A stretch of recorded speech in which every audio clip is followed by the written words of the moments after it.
Hi everyone, this is Defiant Life Coaching and I'm on the floor. It's the middle of the night. This video will be grainy and perhaps shorter than the others. And I'm quite emotional.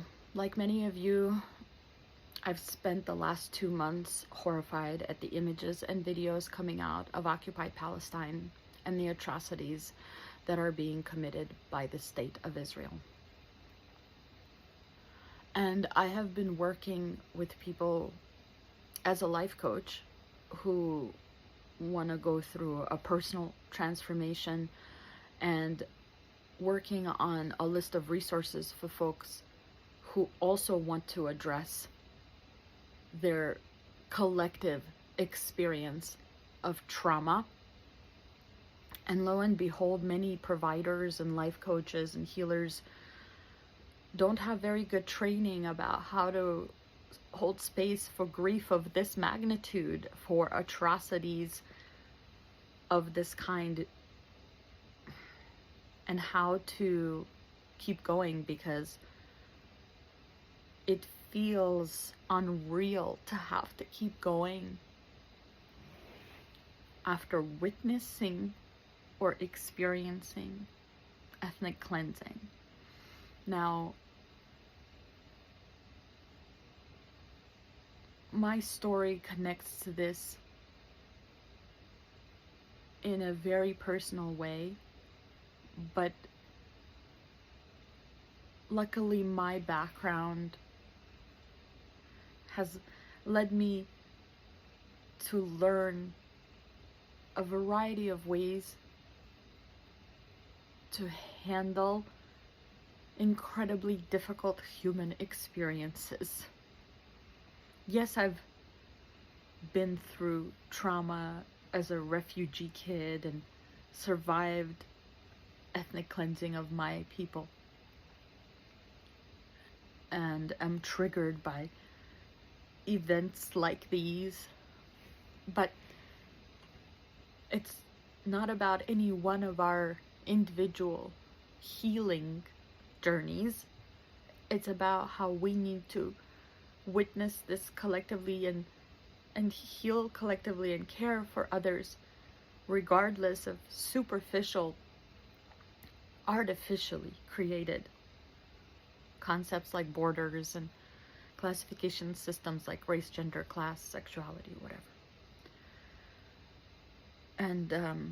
And I feel like, no, I don't have a very fleshed out model on how to heal collectively, but I think it's important to state that what we're witnessing is abhorrent, and our reactions to this are normal and should be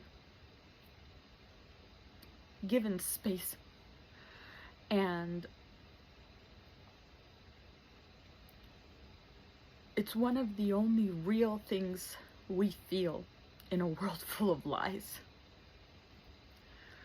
So even if people around you aren't sounding the alarm and aren't where you're at, whether it be about COVID, climate justice, police brutality, settler colonialism, the war machine that the West makes its profits on, other forms of injustice, you acknowledging, learning, doing what you're able to do, feeling the pain and the grief, being horrified at what you're seeing, that is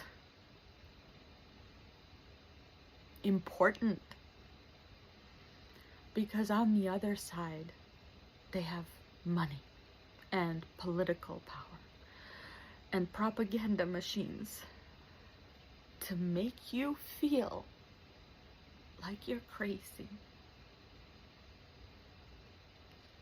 But this sensation that many of my clients and friends and loved ones are experiencing are not what makes us crazy. And there's also nothing wrong with being crazy. in a profoundly sick world.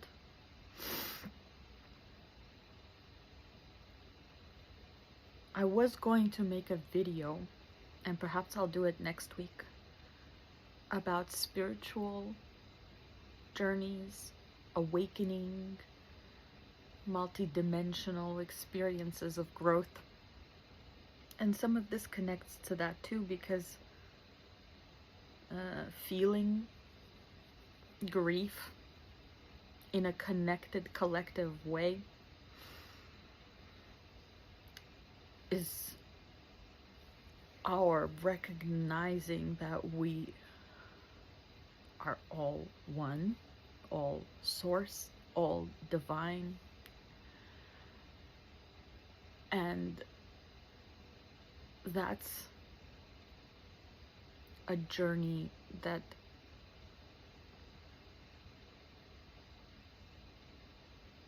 folks are gaslighting you about, right? They're gaslighting you about caring. In a patriarchal world especially, caring is seen as a weakness, but it is a major, major strength. All we need is a serious re-education, a lot of courage,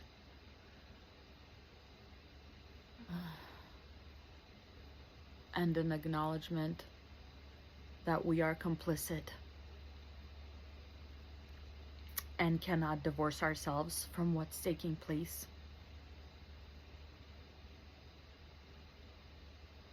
And so that's all I'll say for now on the spiritual aspect. And I thank you for listening to this video. And of